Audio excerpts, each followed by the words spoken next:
What did you want to be?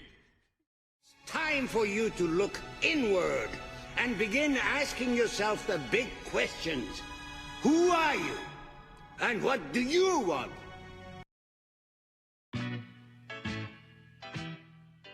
You should be the hero in your own story. You should see yourself conquering, the dramatic action of whatever you're trying to do.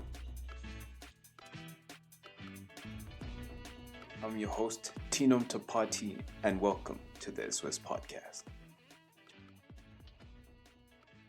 She's one of the funniest and brightest people that I've had the pleasure of talking to. Your energy is undeniable. You're just a genuinely happy person. Not because you don't go through difficult times, but because you deal with pain and approach life with great levity and elegance. It's remarkable. Like Phoebe, you're awesome. Welcome to the show. Thank you. I'm not crying at all over that very wonderful introduction.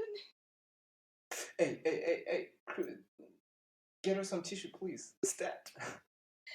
Yes, to the crew of one. Hey, I don't pay you there to do nothing. What do I pay you for? Imagine, right? And he's just standing there. Dude, somebody's going to lose a job after this episode. Right? I agree. Projecting ourselves way into the future. So, Okay, Tiger Mama, what's up? Oh, yes. Nothing. Just sheer ferocity. Dude, I love that so much. Thank you. How are you doing? I'm great. Thanks for asking. Navigating through life, it's such a unique time, but I'm good. I'm grateful. I'm No reservations at all. Phoebe, I'm sitting here on the other end of this call in great admiration of your strength. Like, not because you put on this tough girl facade, but because you're a prime example of what I'm starting to believe strength actually is. That being not only the toughness, but also your vulnerability. And it's remarkable to see, like, where do you get that from? What is your deal?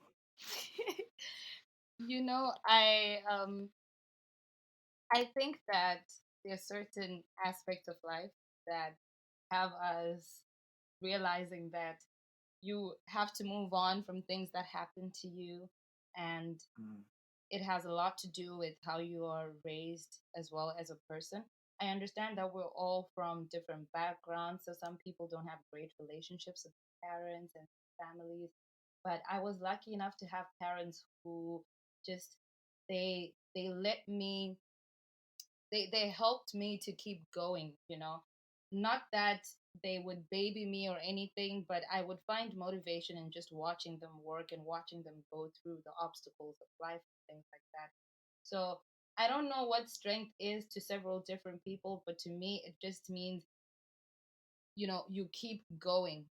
That's what strength is to me. You can be hurt, and it's okay to accept that you're hurt, to say that you're hurt, to show that you're hurt, but you have to keep going at the pace that you can go at. So So in my never opinion, stopping. it's just that, just going at your own pace, doing things the way that you want them to do, because it takes a lot to just stand up against the force of the storms that show up in our lives, the obstacles that show up in our lives, and they're so big. Most of the time we feel like we can't go over them, but before you realize it, you're over that hill and you're on to the next. Oh, I love that so much.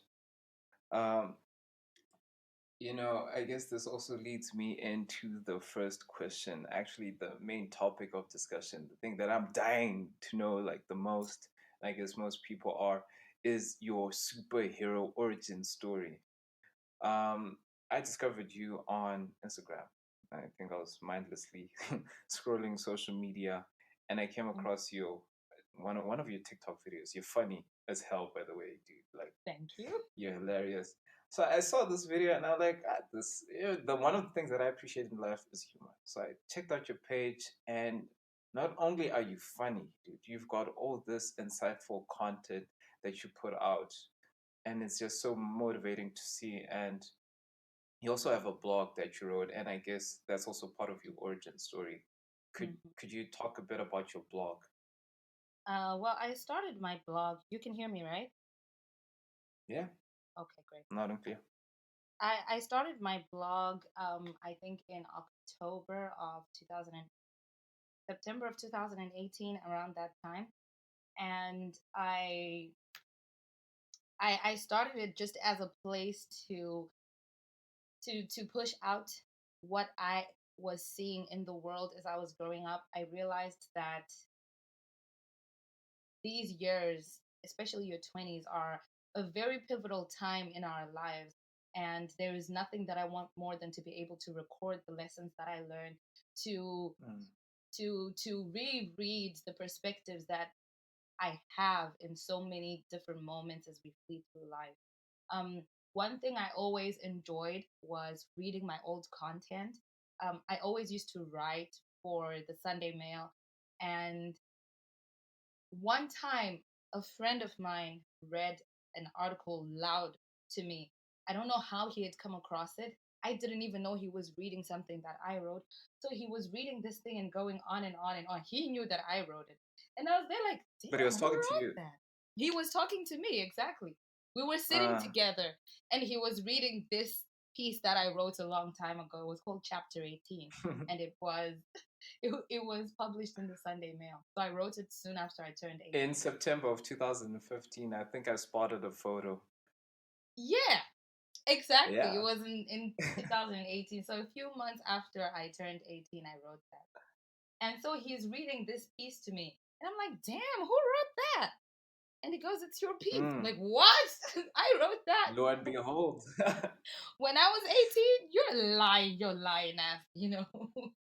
Mm. So I uh must have copied it from somewhere. That don't sound like me. that don't sound like me, because the me that I know is a fool. Mm. I think you just act a fool, dude. I But do. It's so much fun. You have no idea. So yeah, I think that's part of life. People should stop taking themselves too seriously. tell me about it. It makes Mm. life so much more fun. Mm. So I decided to go back to some of these things that I'd written, and gosh, I was positively amazed, because I couldn't believe Mm. I'd written these things that even now, um, 5 years later, still make sense and still bear a very important lesson for me in my perspective. So I decided to Wow. write my blog because I wanted to share my thoughts. I wanted to share my insight, and I just wanted to give that out to the world. So I decided to start my blog. Then, I love it. in November 2018, my mom was diagnosed with cancer.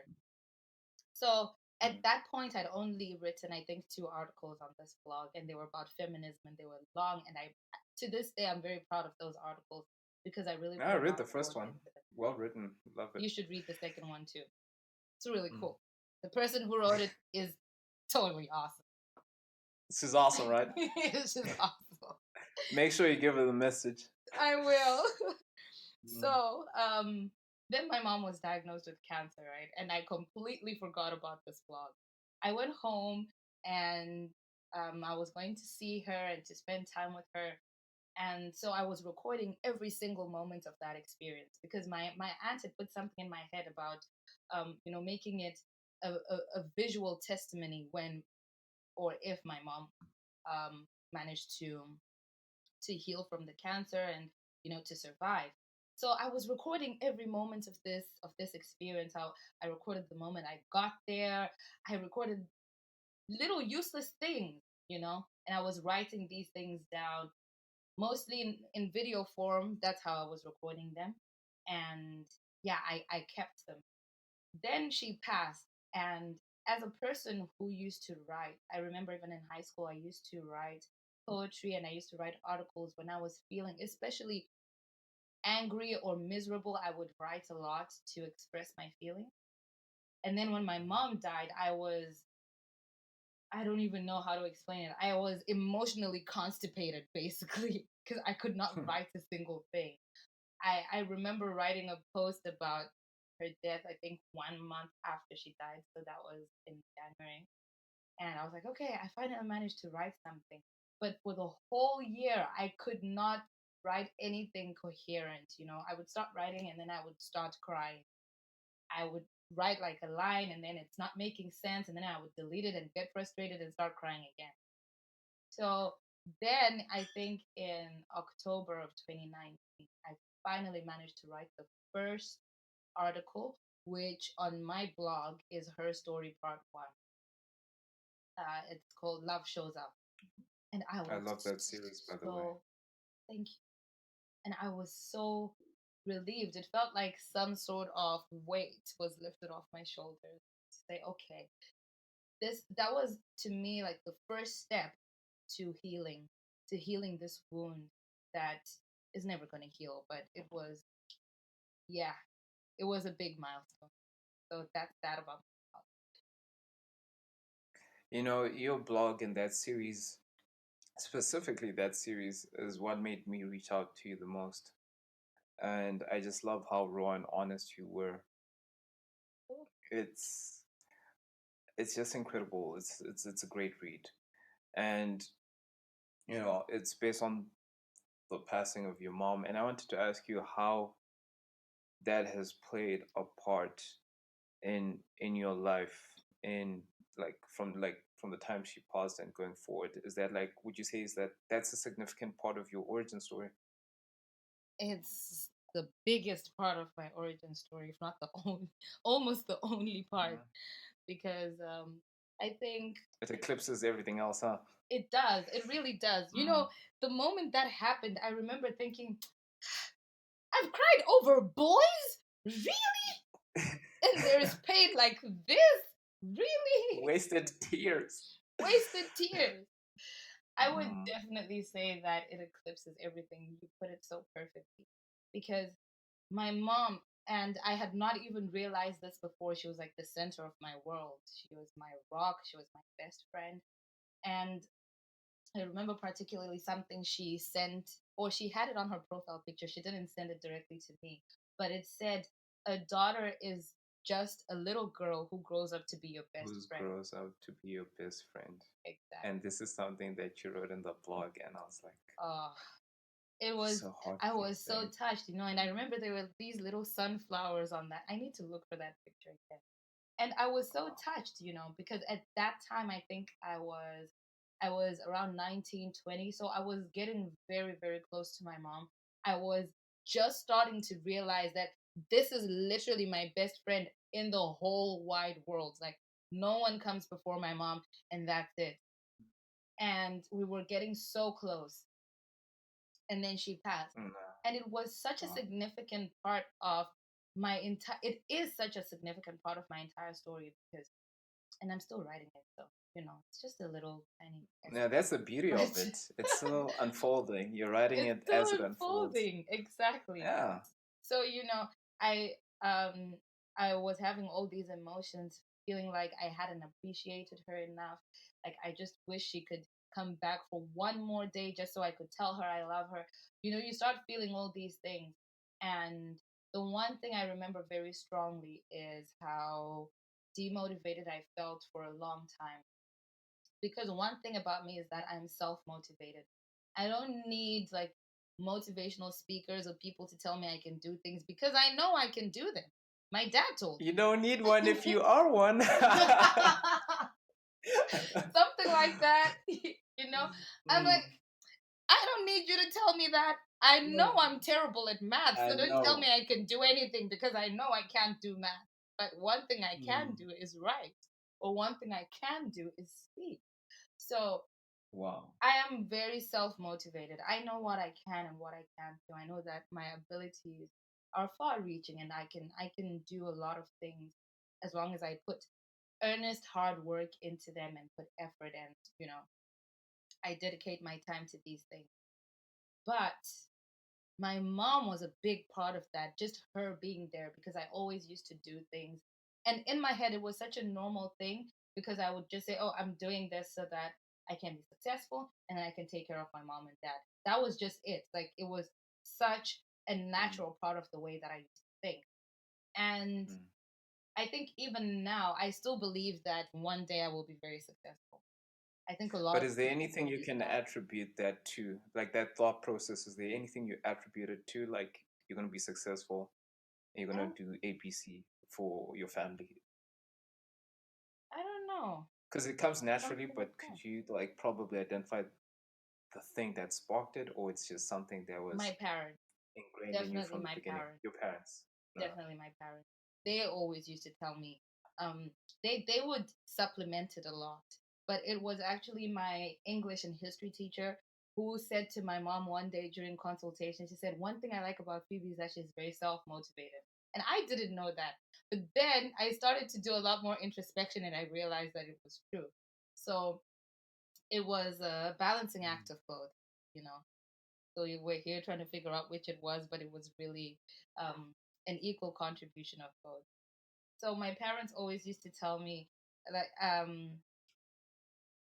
like when I started doing public speaking, and my parents would come and watch these events, and they would be so proud, you know, that I could You stand in always front of stole the show, thousands of didn't you? people. I tried, I tried my best.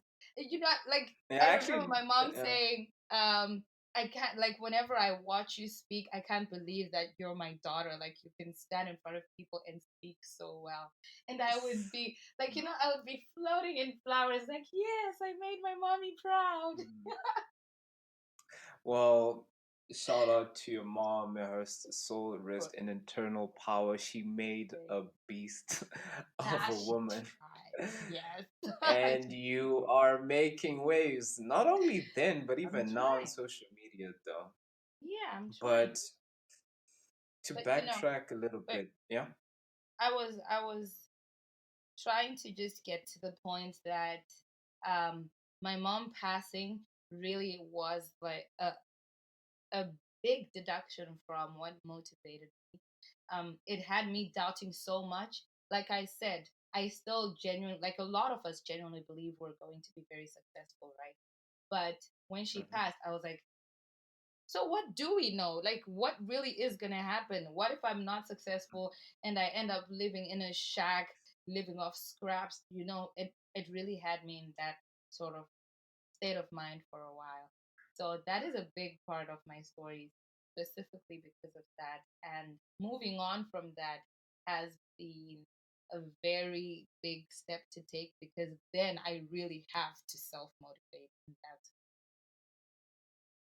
Wow. But other than the blog and the writing, which you said was very therapeutic and healing, it was sort of uh, emotional catharsis, right? But it did help you. Mhm. Are there any other ways that you use to piece yourself together? How did you get emotionally and mentally over that? I cried a lot. Honestly, Mm. I So a cried lot of crying, a lot a of writing, lot of crying. I cried a or a lot. lot of crying and writing at the same time. Yeah. Before Mm. I could write, I was just crying. Yeah, just a whole lot of crying. Um, I don't know if I can say I really talked to someone about it.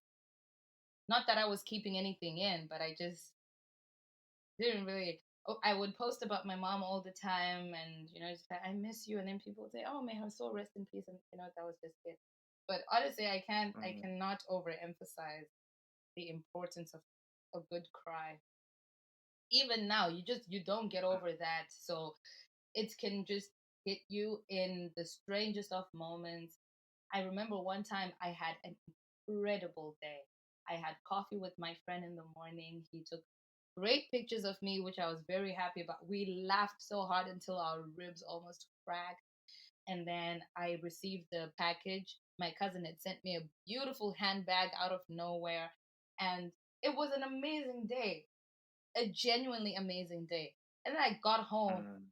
and I remember crying the most that I had cried since I got back from the funeral on that day, that night. I cried a lot. So yeah. So I cried and I wrote. Wow. Crying and writing. So it's an amazing Wow. combination.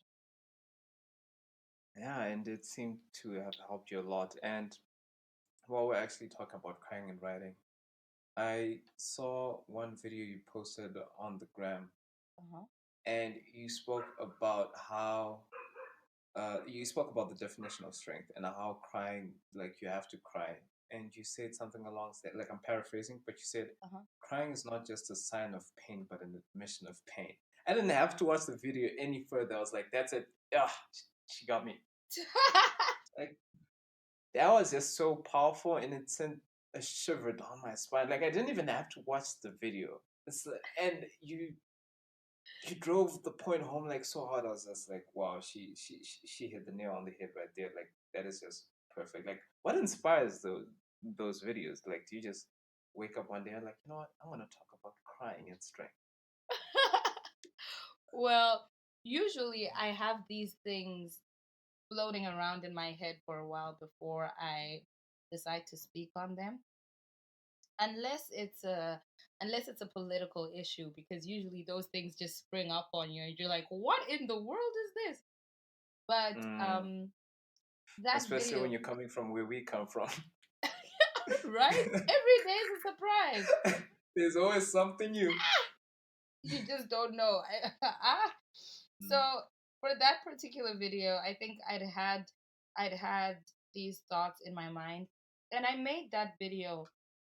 I wanted to direct it to men, especially, because there is definitely this kind of stigma around mental health, particularly in men, because they're told, you guys are told, oh, you're crying, be a man, and mm, I wanted to say that so bad, so that even one man watching that would know, or would start to think, they don't have to change immediately, but they would start to think that, you know what, it's okay for me to express these feelings because I'm a person, and I have to feel as well in my mind as I do in my body. mm. That last bit right there, I have to feel as well in my mind as I do in my body. Yeah, because I think as men we're largely defined by physical strength, and you Mm-hmm. throwing in the mental aspect there is Amen. absolutely important. And it's a reminder that I myself need sometimes, So thank you Mm-hmm. for that. And backtracking on Mm-hmm. the blog and how you wrote about your mom, how has it shaped you? Like, what would you say were the greatest lessons that you learned from your mom, and how has her passing shaped you? Hmm. One thing I can say is she taught me how to react with love, Mm, and that means not always letting the negative emotion override everything that you express and how you express what you express. I remember one time as a kid, times you're naughty. mhm. I was a naughty kid as well as a good kid.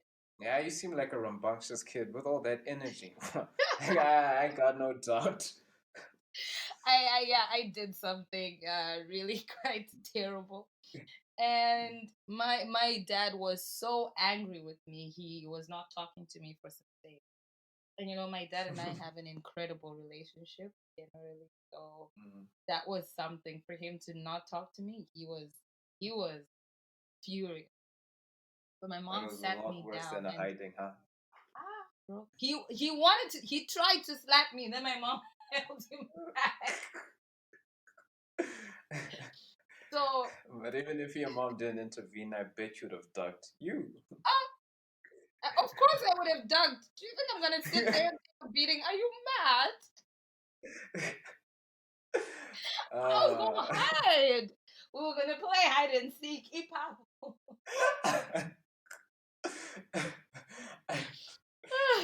it's when you say that, I'm reminded, like, talking about this reminds me of like the Shona meme, yeah, like, and it goes like every time you try to block or duck from a parent's slap or them like disciplining you, and then your Mm. relatives say, "Ko ukwenza kurema yo, ko ukwenza Yeah, kurema bo."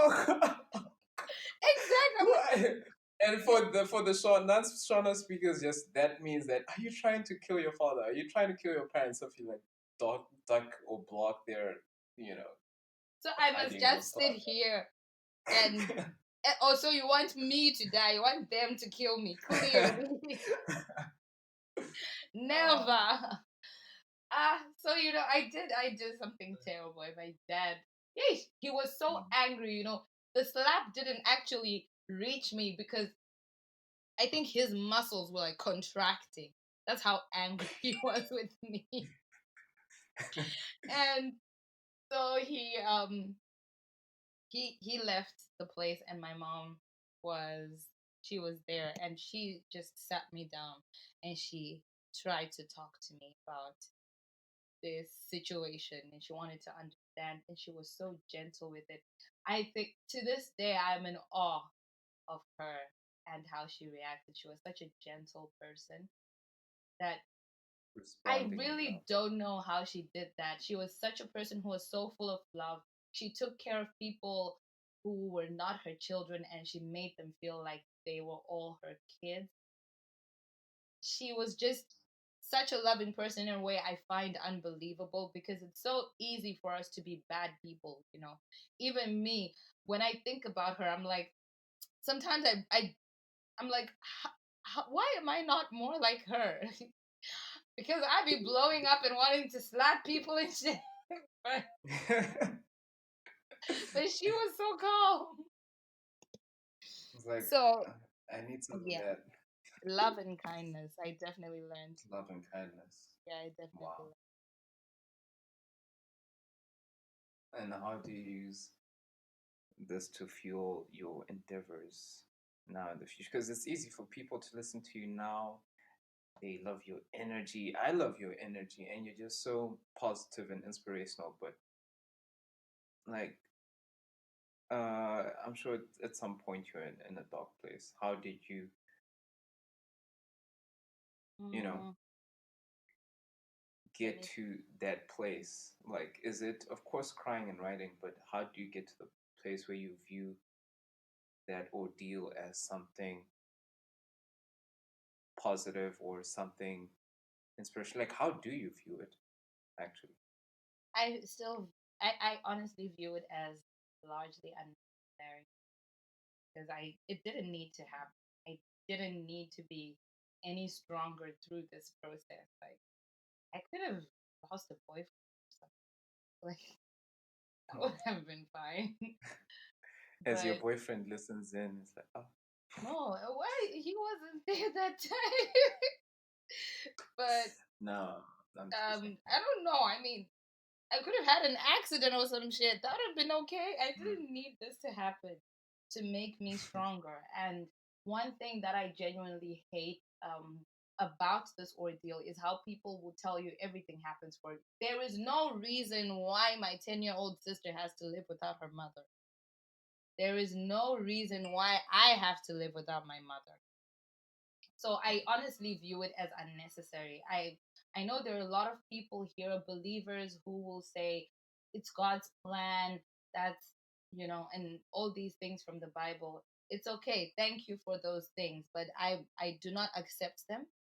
I think that it was unnecessary. My mother was an amazing person, and if I am to be successful one day in my life, there is no one on this planet who would have deserved to witness my success more than she would have done. Even small things that have happened to me now, she deserved to see those things, and she deserved to be here. She didn't deserve to die in the painful way that she did.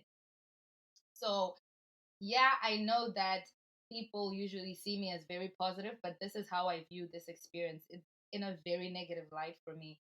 And I think it was so unnecessary. It just was not a part of the story that needed to be there.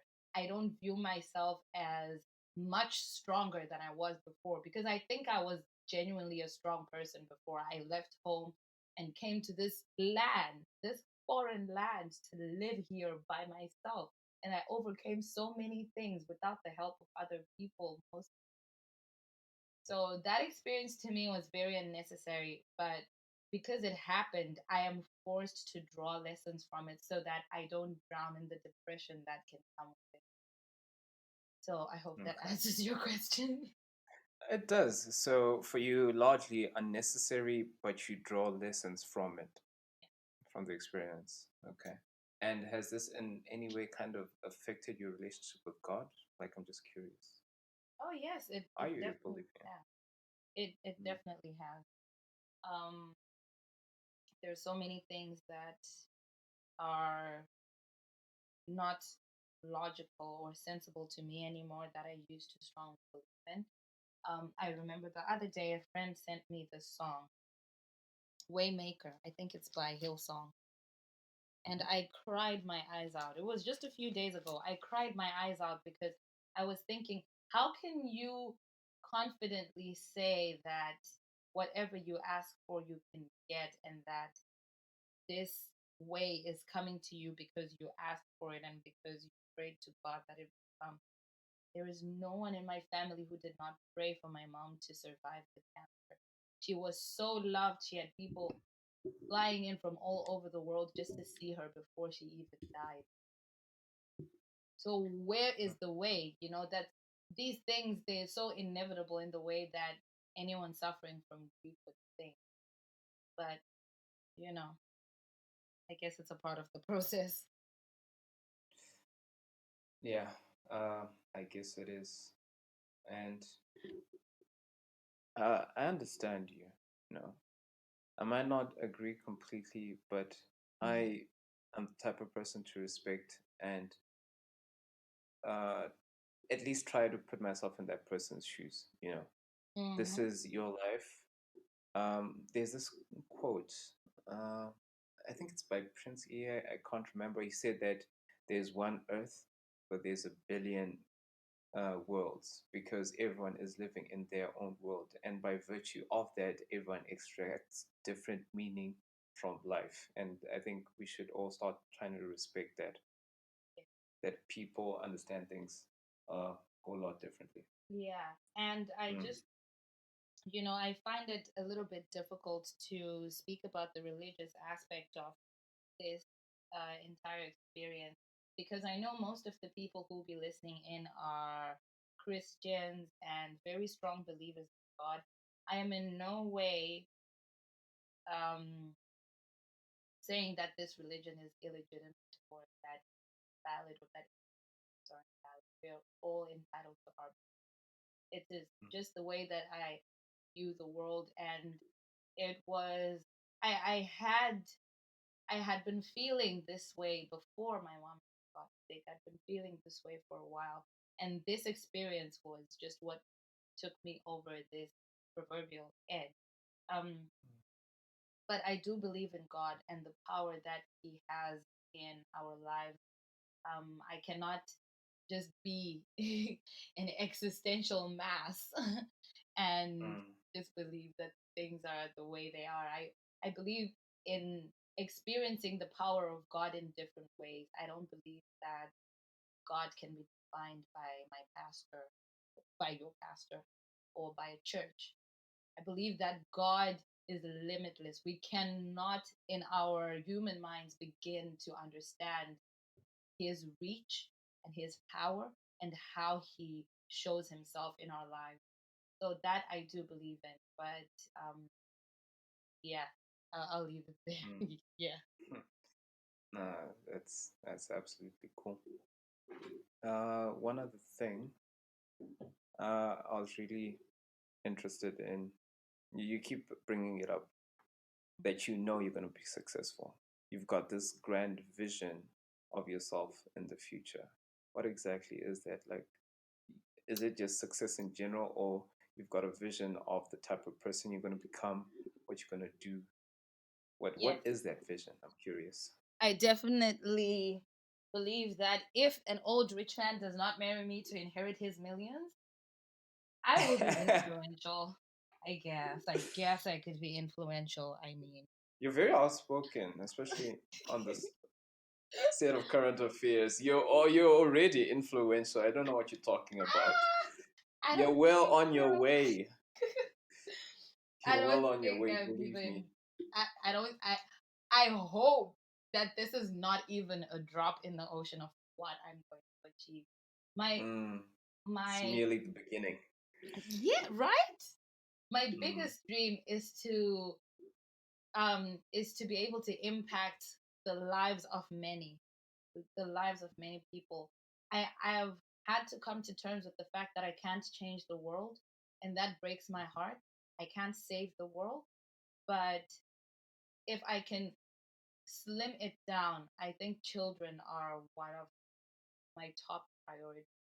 I want to be mm. able to impact the lives of children, poverty children in the world, because In what way? children are genuinely the future. Children need to have Mm, they need to have the facilities, the resources to grow. Children should not be selling food and maputi at street corners. They should not be watching other children going to school. Children should not be in any form of crisis in our country. They are literally the future. And when you look at the state, like I always say that if you want to see whether or not a country cares about its people, just look at the children. Are the children hungry? Are the children wearing any clothes? Are the children in good schools that are being funded by the government? If any of those questions are answered by a no, by a yes or a no, for example, the first question, then mhm. you know that the government does not care about its children. And I know that coming from a country like ours means that saying these things puts me in great danger, but it is the way that it is.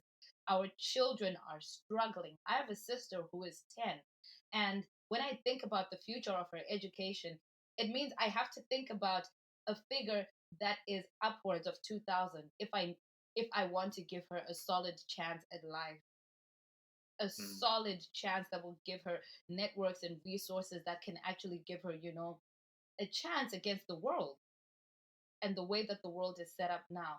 So I want to be part of this drive for change, something that makes actual change and not just speaking about it. Because if you ask me to speak about anything and give me enough information, I can speak about it.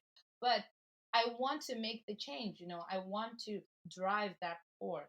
So mm, one of my biggest dreams is to be part of something like that, and with the skills that I have, that means it's something, it's related to the law, related to politics, related to policy.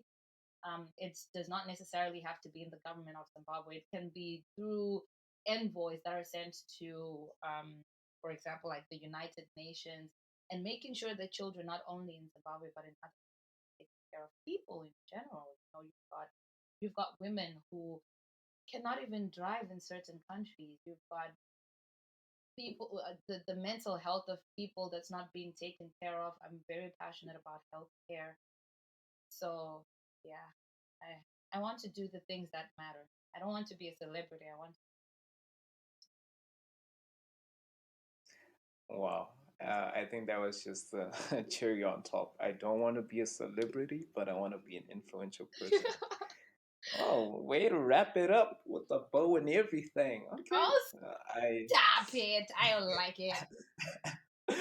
no, but I absolutely love it, and very few people say that. Like a lot of people just wanna be Instagram famous or social media famous, but I can say confidently right now that you deserve every bit of attention that you're getting, the views Thank that you're you. getting, because you are definitely gonna be that person. Oh, Are there any uh strides you're making towards hitting that goal? Have you there's made any strides? they're still in my head, honestly, because Mm, um, I think they are big strides, and they looking at the country that we come from, they also have to mm, be strategic strides. mm, But I think the first thing is trying to contribute to causes that stand for these goals that I have. For example, taking care of young children. That means also taking care of girls. Today, I came across an initiative called, is it the Flow Initiative? And is centered Not around familiar. menstruation and Mhm. demystifying it so that young girls can get the resources that they want. In a country such as ours, you can understand that these resources are not, they're not readily available to girls everywhere. So that needs to be taken care of genuinely. And if anyone is listening to this and they're thinking, "Ooh, disgusting," I don't care. Mm.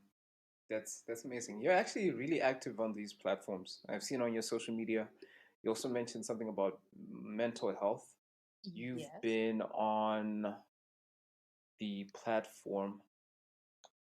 The name's on the tip of my tongue. How can I?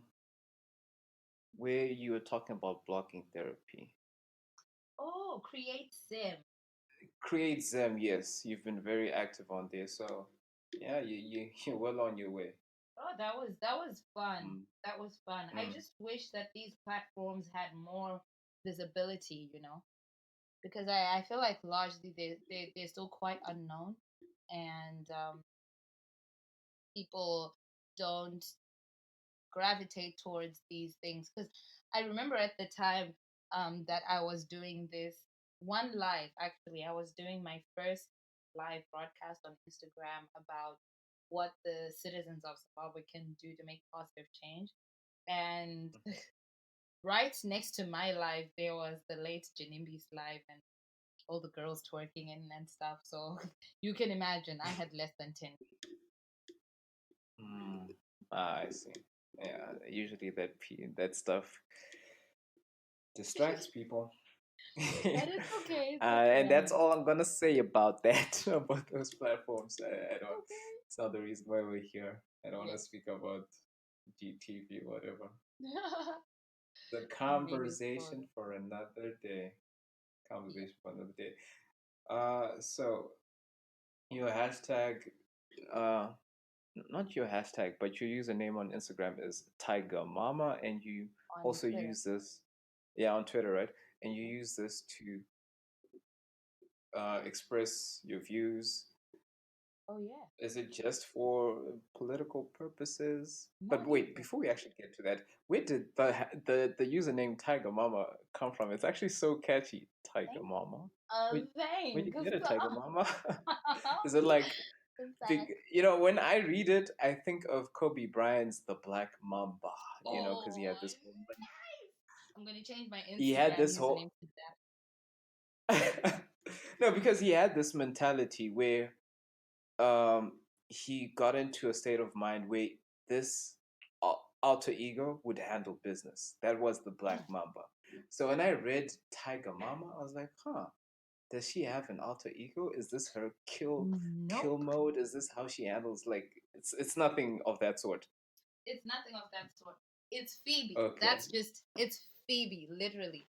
Okay. Because one, I am obsessed with tigers. I think they are absolutely beautiful. And the one thing that catches me about them is the ferocity. The sheer ferocity of the tiger is freaking Mm. incredible. It I speaks to just, your own ferocity, huh? ooh, wee. Oh my gosh, I love tigers so much. They're like my spirit animal, so to speak. So I was like, okay, I'm gonna be tiger mama. I would have been, because Tiger usually the Mama. meaning of a tiger mom is, a mom who hovers over her children and like tries to control everything. But that's not me. A helicopter parent. A helicopter parent. I'm not like that. But the ferocity of a tiger is everything that I want to embody. Like, yes, do not mess Mm. with me. Yes, yes. My stripes are beautiful, but I will eat So tiger ferocity personified. you. Ah, yes, please. Nah, Please. I love it. I love it. Thank you. Just to backtrack, I'm taking you back to your blog. Mm-hmm. Mm, I, that's probably because of my unorganized nature. Like, my mind was It's okay. bouncing between different ideas. But your subtitle on your blog, and I guess I'll just connect this to your Tiger Mama thing. It's just so like it packs a punch, and it reads, an attempt to inspire, grow, and glow through soulful perspective. I impose my will on the status quo. That's the part that got me. I impose my will on the status quo. I was like, oh, that line was just like so impactful. I was like, damn, that's Woo. like I didn't have words for it. You are Wow. quite the wordsmith. That was amazing. To be honest, Mm. I heard that in The Incredibles. It was, I don't know, Mama Incredible who said impose your will on the status quo. I was Wait, The Incredibles, are you talking about the cartoon with Mr. Incredible Dash? yes, that Oh my one. god, that is a Yes, classic. yes. I need to rewatch that because You I need definitely to. forgotten. But okay, so love that quote, and I guess you're also into animation. Animations, yes, like The Incredibles, Eh, the Minions, Despicable Me. Yes, eh. Yeah. exactly. Any favorite superheroes or The Incredibles and The Incredibles family are your favorite superheroes? Favorite superheroes: Black Panther, Black Panther. Why? because black. I'm Hmm. joking. That's no. That's actually a valid reason because he's black. That Why? representation The matters to representation. people like us. Well, yeah, there's that, Yeah. but Mm, just the sort of person that he is. Uh, mm, he, all of these superheroes are they're laid out with so much integrity. But his, I think it's also because of the actor. He was mm. actually an actor with so much integrity as a person. So I think that really touched. Wow.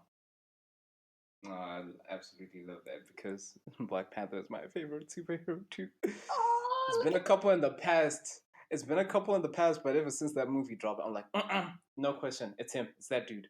definitely. Uh, Definitely that dude. So, Phoebe, if you had a banner, right? Oh no, actually, better Hmm. yet, if you had the world's attention for 2 minutes, everyone is just listening to Tiger Mama. Sorry, I just had like everything every time I say Tiger Mama. That's everyone has you've got the attention of the entire world, Tiger Mama, for 2 minutes. What would you say? Hmm. Yeah. What would I say? Oh my gosh, probably something similar to the first minute. You being the way you are, I wouldn't put that Like, past you. definitely, I'd be like, who wants to see me with my wig off? I'm And then definitely half gonna the link world your is like, TikToks and your Instagram videos in the description of this video. um, you should do that. And then, like, I'd be like, okay, guys, serious question. What do ducks smoke? huh? And What? everyone's like, huh? What's she talking about? And then I'd be like, quack. And I die laughing.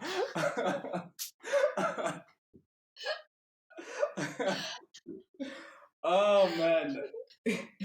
Ah, that joke is so stupid. I love it. Oh, okay. Since we're throwing jokes out Okay. there, before you continue, I just have to throw this one in. Okay. Um, I don't think. Okay, are you ready? I can't even say this with a straight face. I don't I'm think ready. poop jokes are the best, but they're a solid number two.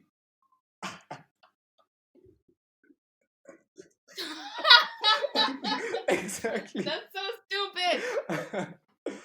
But anyway, it That doesn't is top so your quack stupid. thing. Ooh, my joke is a solid They're number two. definitely Your number two. quack one definitely No. takes number one. Yeah. Oh, Thank you. Thank you. You're too kind. okay. You're far too So that kind. 1 minute of goofing off, you're done with it. Then 1 minute remaining. All right. I would say that I even know? Take your How time. I'll would- just edit this awkward silence out if you want.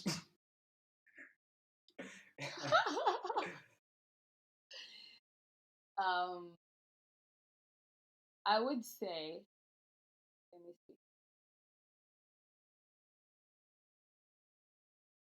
Like I'm definitely putting that in my resume. I made Tiger Mama speechless. No, What? no. Let me see. Let me think. Okay. Okay. I would say that your mind is much more powerful than you think. You spend most of your time in there. Make it a place that you enjoy being. That means a place that is bearable, a place that produces things that you would be proud to see, to hear, and to feel. Your mind is the biggest resource that you have because it's every day, all day, mind over matter. So listen to it. Listen to what your heart is saying. Listen to what your mind is saying and take care of it. That means when you're not okay, accept that you're not okay. That's the only way you can deal with it. And that means when you're okay and when you're happy, enjoy it and let the bliss fill your heart with joy. That is so powerful. I think that is a major reflection to your own, your personal self-talk. Yes, it definitely is. All right. Uh, Anyway, it's been great, and I don't know any better way than to end it with that powerful quote of yours. So thank you so much for carving time out of your busy schedule Ah, to you are welcome. hop onto this podcast with me. Like, I really appreciate it. Thank you so much, guys, for tuning in. It really, really means a lot. And I appreciate it so much. And if you love the episode, please like, comment, tell us what you loved about it. We'd really love to interact with you guys more. Comment, slide into the DMs if you have to. And lastly, guys, before I go, please like and follow us on social media, Facebook and Instagram at Superhero Origin Stories. That's all from me today, guys. I'm Tinum Tapati, and remember, I believe you've got superhero level talent within you for something. Go out there, continue being the most heroic version of yourself, and I'll talk to you guys in the next episode. Peace.